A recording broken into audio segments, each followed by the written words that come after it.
the first week of spring, and Granny's swamping up her tonic for to give to all the family and her kin. Though it tastes mighty bitter, it is good for man and critter, 'cause it gets your blood to running free again. Granny's brew, it's good for you. If you're off your feet, you ought to have some too. Even Pa leaves his victuals, he just sits out front and whittles. Cousin Jethro, he's a-sleeping in the shade. Instead of doing her spring cleaning, on her mop Aunt Pearl's a-leaning. Granny better get that batch of tonic made. There's the gong, won't be long till the family's back to feeling good and strong. Line up, everybody. First come, first served. 1, 2, 3, and 4. All right, Pearl, go ahead.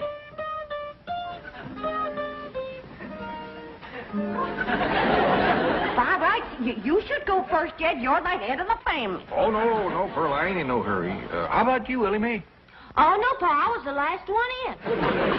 Well, I take it this family don't want to take my tonic? Oh, no, Granny, it's Well, then step up, somebody be first. Well, Pearl, go on ahead. Women and children first. That's the rule. That's the rule for fire, flood, and disaster. Well, it seems to me Granny's tonic ought to fit in there somewhere. I heard what you said, Jed Clampett. And just for that, when it comes your turn, you're going to get a double dose. Now, step up, somebody, and get at it. Hey, I got an idea. How about letting this little fella go first? He looks kind of puny. Yeah, he's been acting kind of poorly lately, Granny. Tonic him first, Granny.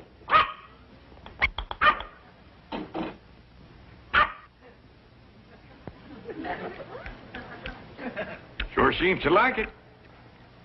Yeah, you want some more?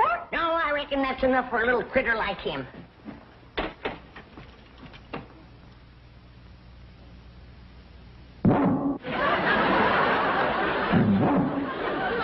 Yes, they're the best batch I ever made.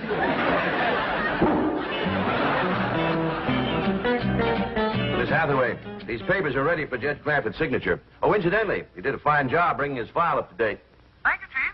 I'll be right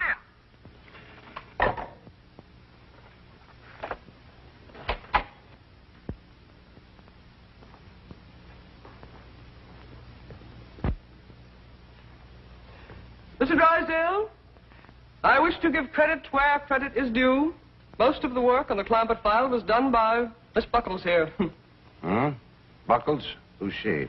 A comparatively new girl, Chief. But already she has displayed those qualities so rare in the modern girl. Eagerness to learn, willingness to work, loyalty to the bank, devotion to duty. All right. How much of a raise does she want? Oh, no, Mr. Drysdale. I didn't do it to get a raise. I did it because I'm sincerely interested in my work here. And I'm determined to become the best and second best employee in your bank. You hear that, Chief? Rare devotion to duty. And Miss Buckles worked on the Clampett file in her own time. Very praiseworthy. All right, what's Mr. Clampett's present balance? $34,783,127.34. That's not including the oil deposit due today. Well, you are familiar with his file. I feel that a job worth doing is worth doing right. Unlike so many others, this girl is not here to find a husband. She is here to work, right, Gloria? Right, Miss Hathaway. You may call me Jane. All right. Take these up to Mr. Clampett. I'll make sure he signs in all places indicated. Right, Chief. Miss Hathaway, your time is so valuable, and I know that Mr. Drysdale needs you. I would never be missed from the secretarial pool. Do you hear that, Chief? Is she a rare find? I just try to be like you, Miss Hathaway. Jane. Jane. Chief, if it's all right with you, she is familiar with the papers. Huh? Oh, fine. Yeah, fine. And Gloria. Yes. You must take my car. Oh, no, Miss Hathaway. Tut. I insist.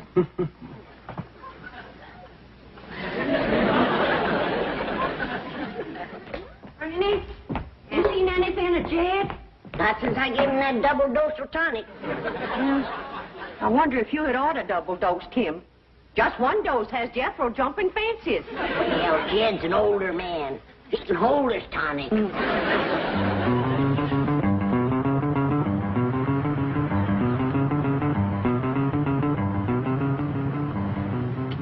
$34,783,127.34. $34,783,127.34.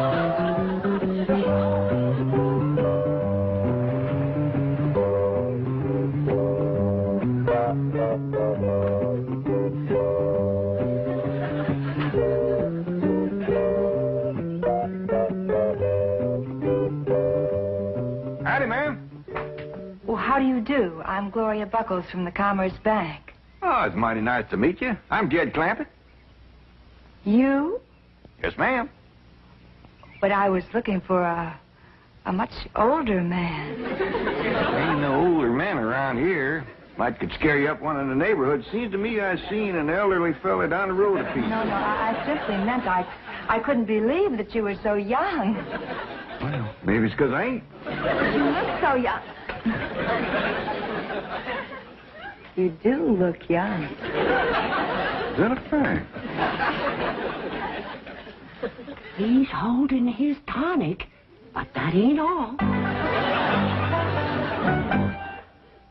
Tell you, Granny, I've seen it with my own eyes. That girl is young enough to be his daughter. And you say he gave her a hug? Grabbed at her like a crawdad grabs bait. That old mountain goat?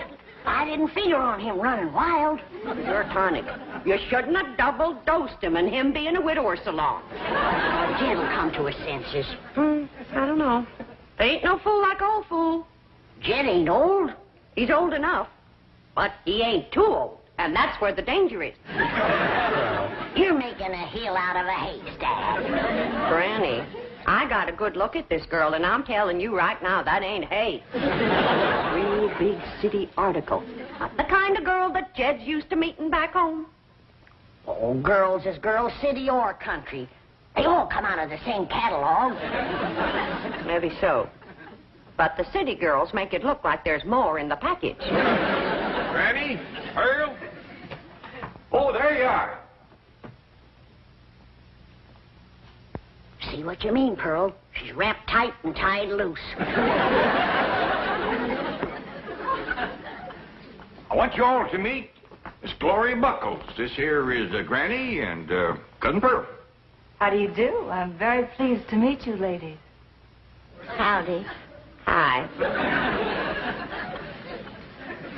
Well, ain't she just about the prettiest thing you ever did see? Yeah. Favors Ellie a lot. Just about her age, too, wouldn't you say, Granny? A mite younger. Who's Ellie? His granddaughter. I mean, my granddaughter. She's Jed's daughter. Oh, are you married, Mr. Clampett? I'm a widower, ma'am. Yeah, poor old Jed.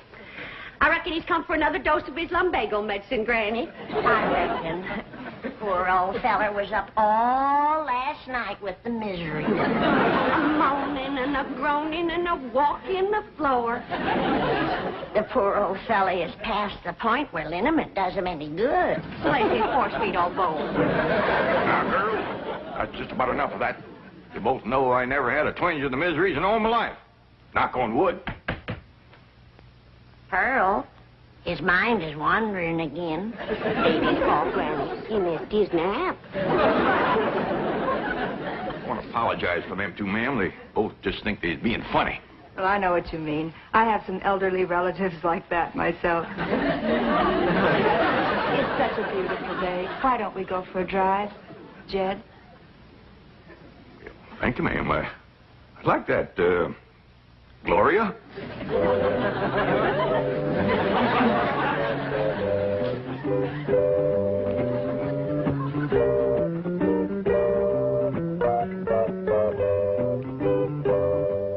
Did you hear what she called us?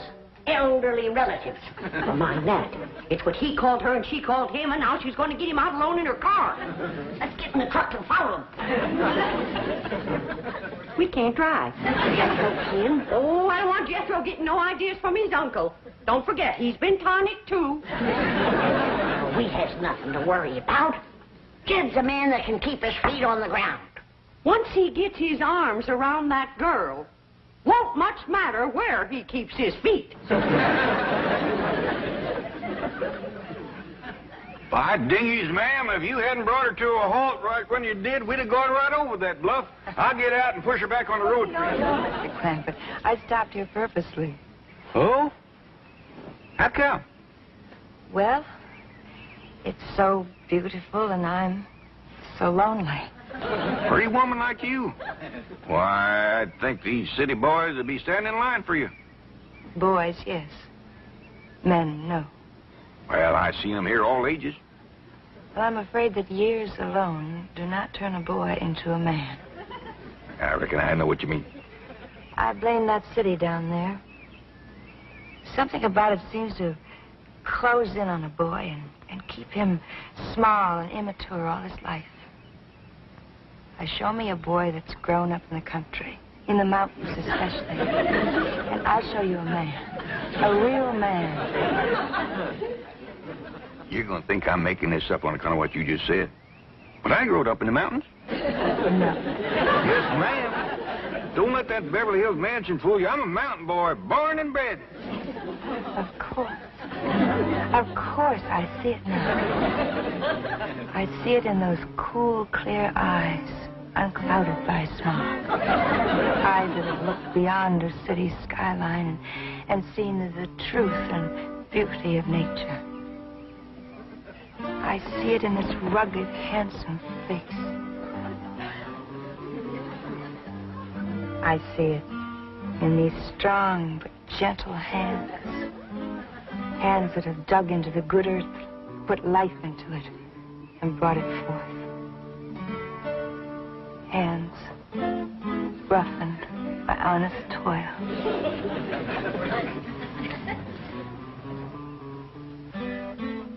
Take another look at the face. Did you see anything of them? Not a sign. Where could they be all this time? The preacher, if you ask me. We should have followed them in the truck, like I said, and taken our chances with Jethro. Now, don't shake your finger at me. It was your witch's brew that started this mess. Don't you go calling my spring tonic any witch's brew. Granny. We gotta stick together. If that young city snip gets her claws into Jed, first thing she's gonna do is get rid of us. Oh, Jed wouldn't marry no city woman. Would he, Pearl?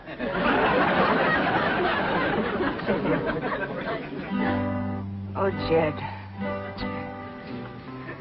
What have you done to me? Nothing, ma'am. Oh, yes, you have. You've sentenced me to a life of loneliness. A life without love. A life unfulfilled. Well, I don't know what you mean, ma'am. Honest, I don't. I'll tell you what I mean. You've set a standard no man could measure up to. A goal I could never achieve. Having met you, I could never care for a city man. Those weak and puny clothes dummies with their narrow suits and their narrow shoulders and their narrow minds. Please, ma'am, I have felt the muscles of a mountaineer ripple beneath my hands.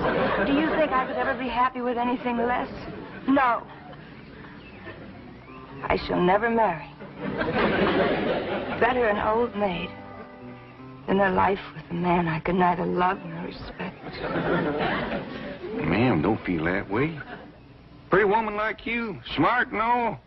Why, it'd be a terrible shame if you was to never to get married and raise a flock of young'uns. No. Please, ma'am. I'd feel terrible if I thought you was wasting your life this way. Please change your mind.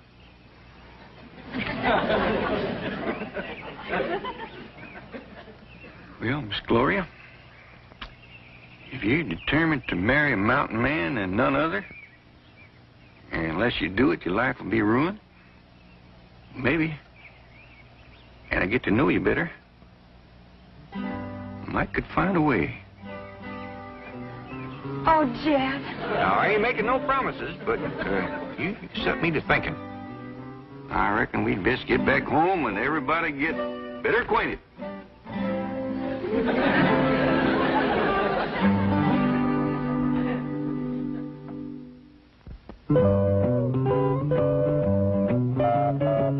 Here they come, Granny. Here they come.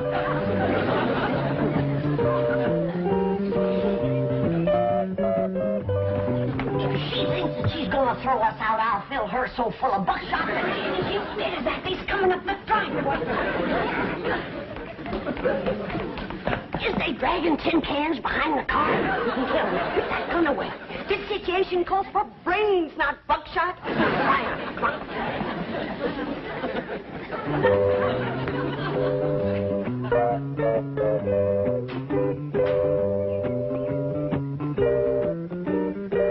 Partner, forgot your pocketbook. Oh, those are some papers Mr. Drysdale wants you to sign. Well, come on, let's get in here and get busy. You've got a lot to do with signing and dancing and getting better acquainted.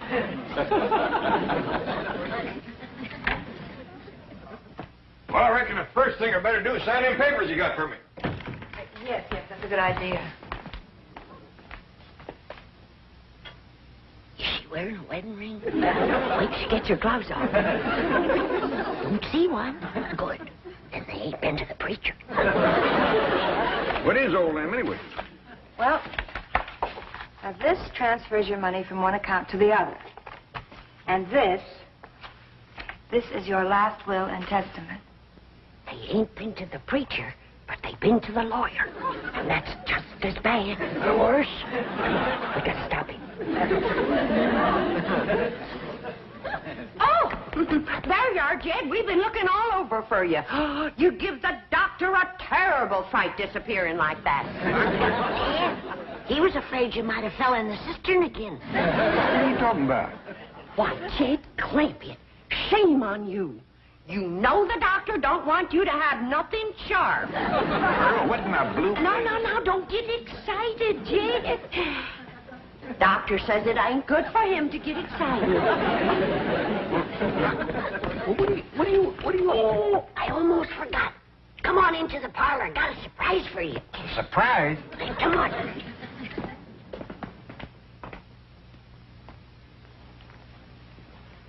All right, what's the surprise? Well, the surprise is what Pearl and me found out about that woman while she was gone. What'd you find out? She's a spy. For one of them foreign nations. Which one?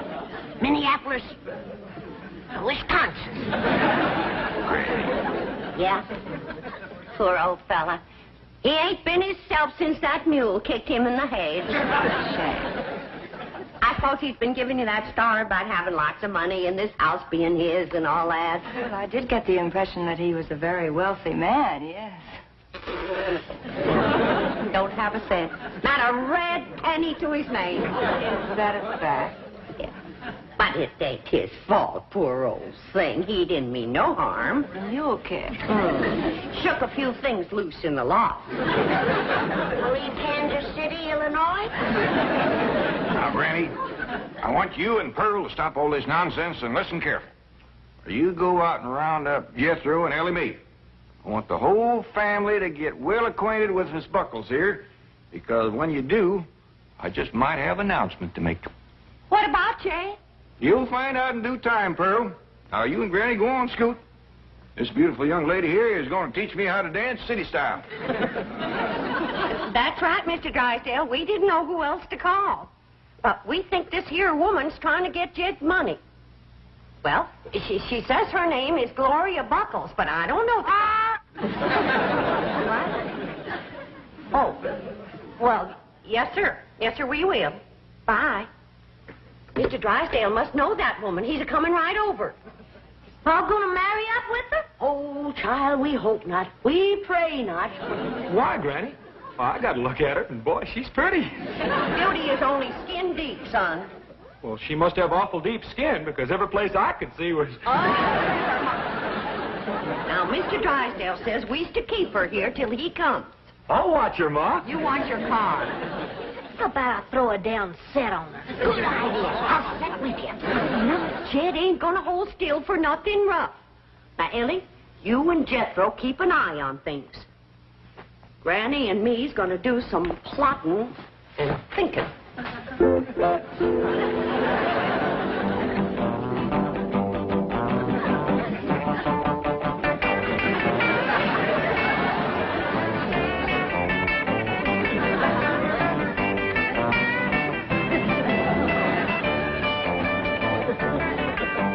What'd you say this one was called? This is called the twist. If a feller was to dance this in a fresh plowed field, he'd auger his way right into the ground, wouldn't he?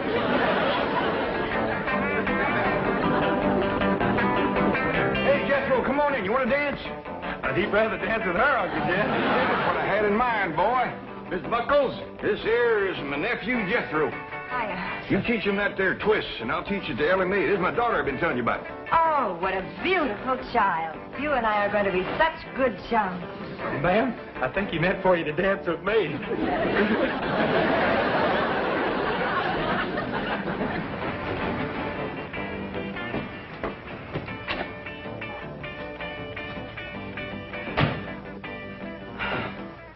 We're in time, Chief. There's my car.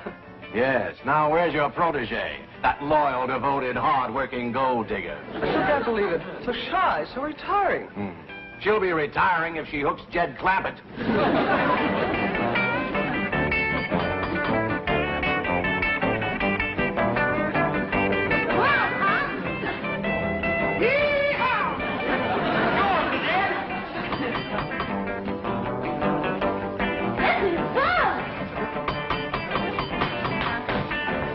Jethro, I reckon you better answer that door. Okay, Uncle Jed.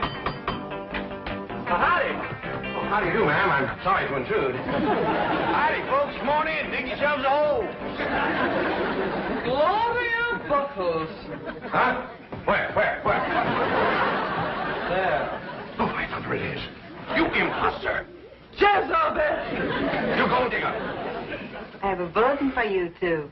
You better be nice to me, or else after my wedding, you may lose your largest depositor. Wedding? Mr. Clampett. Have things gotten as far as actually discussing marriage with this woman? Well, yes, Mr. Drysdale, they have. Her and me had a nice long talk about it, and that's the reason I brought her home, so she could meet the family, kind of get acquainted. But... This pretty young city woman says that unless she can marry a mountain man, she just ain't gonna get married at all. I think we all agree that'd be a terrible waste. Should we set the date now, Jed? Well, yeah, near as we can. I'd say everybody willing that it'd be in about 3 or 4 years. 3 or 4 years? Yeah, be that long before Jethro's 21. Hot diggity dog, I got me a wife!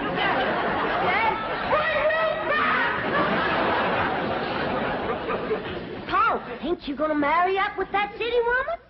No, Ellie, us old foxes is trap shy, especially when the bait goes to chasing us.